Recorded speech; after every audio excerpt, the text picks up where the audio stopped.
Welcome to Geetha's world.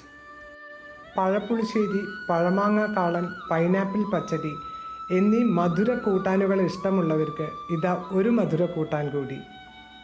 പഴുത്ത ചക്ക കൊണ്ട് എരിശ്ശേരി. അതിന് വേണ്ടത് 5-8 ചുള പഴുത്ത ചക്ക, ശർക്കര, പിന്നെ അരയ്ക്കാൻ തേങ്ങയും ജീരകവും, വറുത്തിടാൻ അത്ര തന്നെ തേങ്ങയും കടുകും മുളകും, പിന്നെ മഞ്ഞപ്പൊടി, മുളക് പൊടി. ചക്ക ഇങ്ങനെ മുറിച്ച് ഒരു പാത്രത്തിലിട്ട് വെള്ളമൊഴിച്ച് അടുപ്പത്ത് വയ്ക്കുക.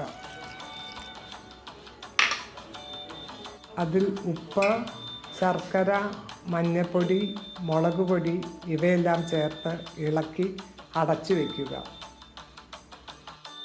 തേങ്ങയും ജീരകവും മിക്സിയിൽ അരയ്ക്കുക.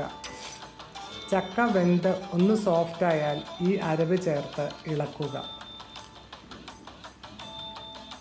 ഇതിൻ്റെ റെസിപ്പി എൻ്റെ കസിൻ രാമേശ്വരിയുടേതാണ്. Thank you. ചീഞ്ചട്ടി അടുപ്പത്ത് വെച്ച് 1 സ്പൂൺ എണ്ണയിൽ കടുകും മുളകും പൊട്ടിച്ച് അതിൽ ഈ തേങ്ങ ഇട്ട് വറുക്കുക. വറവ് കൂട്ടാനിലിട്ടാൽ പഴുത്ത ചക്ക എരിശ്ശേരി റെഡി. എല്ലാവരും ട്രൈ ചെയ്യണേ. ഹാപ്പി വിഷു.